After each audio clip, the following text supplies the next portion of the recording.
Dan untuk mengetahui suasana terkini di Stadion Gelora Bung Karno, Jakarta, sudah ada rekan Indira Utomo di sana.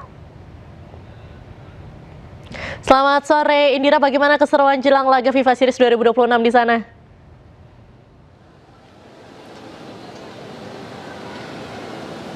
Ya, selamat sore Diandra dan juga pemirsa. Baru saja FIFA Series 2026 dilaksanakan di Stadion Utama Gelora Bung Karno dengan laga pertama dibuka oleh negara Kepulauan Solomon dan juga Bulgaria. Dan skor finalnya berhasil dimenangkan oleh Bulgaria dengan 10 dan Solomon 2. Saat ini saya akan memperlihatkan kepada Anda bagaimana situasi terkini di Stadion Utama Gelora Bung Karno. Juru kamera saya akan memberikan kepada Anda situasi terkini, dan para supporter mulai berdatangan sejak sore tadi untuk nantinya nonton timnas Indonesia yang akan bertemu dengan St. Kitts Nevis. Dan ini dia para supporter yang datang begitu menggunakan jersey kebanggaan Indonesia berwarna merah. Dan pemirsa, saat ini saya akan coba bertanya begitu dengan salah satu supporter yang nantinya akan menonton pertandingan nanti malam. Selamat malam, Mas. Oh iya, Kak. Iya, Kak, selamat malam. Ya, Mas, boleh diperkenalkan dengan Mas siapa? Ya, perkenalkan saya Rizal, Kak. Ya, Mas Rizal datang dari mana? Kalau saya datang dari Tambun, Bekasi, Kak. Nah, kenapa memilih untuk nonton di GBK daripada di rumah? Lebih baik nonton di sini karena ini, Kak, saya ingin melihat comeback-nya Akang kita yang pertama kali dinaturalisasi, yaitu Akang Elkan Bagot, Kak. Mantap sekali, Mas. Kalau boleh tahu kemarin beli tiket dari kapan dan harganya berapa? Kalau ngomongin tiket ya bisa dibilang kurang dari dua minggu kemarin, Kak. Berarti pertandingan ini memang sudah ditunggu, Mas? Wah, kita sangat antusias banget, Kak, karena nasionalisme kita cukup tinggi, Kak. Boleh dong, Mas, prediksi skor pertandingan malam ini berapa? Untuk prediksi saya kurang bisa yakini karena yang namanya starting line up kan kita belum kelihatan ya, Kak. Jadi ya harapannya 5-0 cukup, Kak. 5-0 gitu ya, Mas. Datang ke sini sama siapa aja, Mas?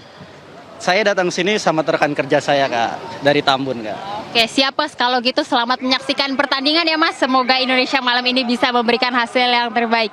Ya, itu dia tadi perbincangan saya dengan salah satu supporter yang datang jauh-jauh dari Tambun untuk menyaksikan timnas Indonesia. Dan nanti pukul 20, pertandingan timnas Indonesia akan segera berlangsung melawan St. Kitts Nevis. Untuk diketahui sendiri, posisi Indonesia memang lebih unggul jika kita bandingkan dengan St. Kitts Nevis.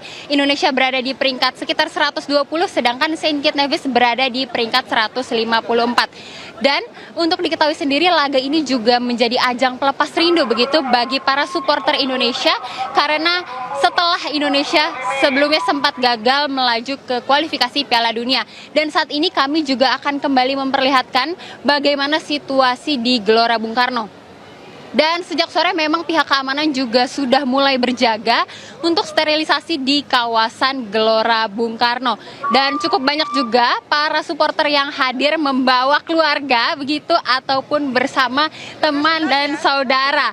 Ya, pemirsa, kita nanti akan saksikan bersama seperti apa keseruan dari malam ini live-nya ya, pemirsa. Kita masih saksikan terus keramaian di belakang saya, dan nanti pertandingan akan dimulai pada pukul 20. Sementara itu, Diandra. Baik, terima kasih Indira Utomo melaporkan langsung dari Stadion Utama Gelora Bung Karno, Jakarta. Selamat sore, selamat kembali bertugas. Pemirsa, selain faktor teknis, nilai pasar kedua negara disorot karena memiliki perbedaan bagai bumi dan langit. Nilai pasar skuad timnas Indonesia bahkan mencapai 50 kali lipat dari skuad timnas St. Kitts and Nevis.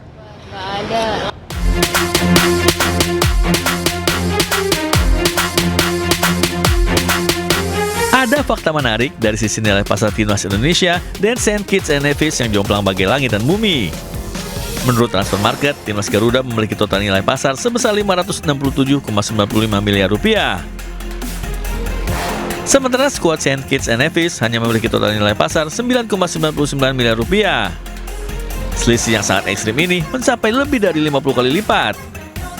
Bahkan nilai pasar penyerang timnas Garuda, Ragnar Oratmangun, yang sebesar 10,43 miliar rupiah, melampaui total seluruh skuad St. Kitts and Nevis.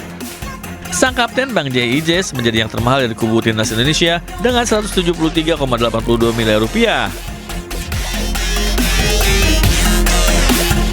Di kubu lawan, mantan pemain Bolton Albion, Tyrese Shade menjadi yang termahal dengan 3,91 miliar rupiah. Nilai pasar memang jomplang, namun hasil di lapangan tidak bisa ditebak. Indonesia tetap harus membuktikan jadi tim yang layak diunggulkan. Terbang tinggi Garuda. Laga FIFA Series 2026 melawan St. Kitts and Nevis menjadi ajang pembuktian timnas Indonesia di panggung internasional. Untuk mengulasnya sudah bersama kami pengamat sepak bola Yusuf Kurniawan atau Bung Yuke. Selamat sore Bung Yuke. Selamat sore Diandra. Baik, Bung Yuke, seberapa besar nih peluang kita mengalahkan St. Kitts and Nevis malam ini? Wah, kalau berapa besar sih harusnya besar ya, karena kalau lihat dari peringkat, terus dari materi pemain, dari pengalaman kita bertanding bersama-sama gitu ya sepanjang kualifikasi kemarin, dibanding oleh St. Kitts Nevis yang kita tahu penduduknya aja cuma 58.000 gitu ya, bukan berarti mendiskreditkan kekuatan tim ini, tapi dari rekor mereka juga kan sangat jauh sekali dengan kita ya. Kalau menurut saya poinnya bukan di situ, tapi bagaimana kita akan melihat sistem of play ataupun juga filosofi yang coba dibangun oleh John Hetman, melihat bagaimana awalnya akan dimulai gitu. Itu yang paling penting sih, karena ini kan jangka panjang ya prosesnya, sehingga saya harapkan melawan St. Kitts and Nevis ini kita bisa menunjukkan identitas kita, jati diri kita, supaya kita tahu nih nanti arah permainan kita seperti apa. Tapi kalau dari sisi peluang harusnya ya peluang kita lebih besar, jauh lebih besar ya.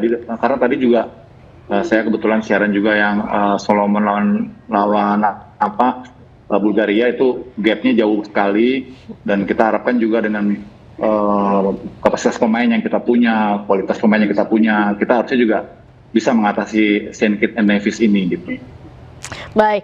Bung Yuke, John Hetman ini kan menjanjikan permainan lebih cepat dan mematikan. Formasi apa kira-kira yang akan digunakan? Kemudian racikan pemain yang tepat untuk formasi tersebut siapa saja?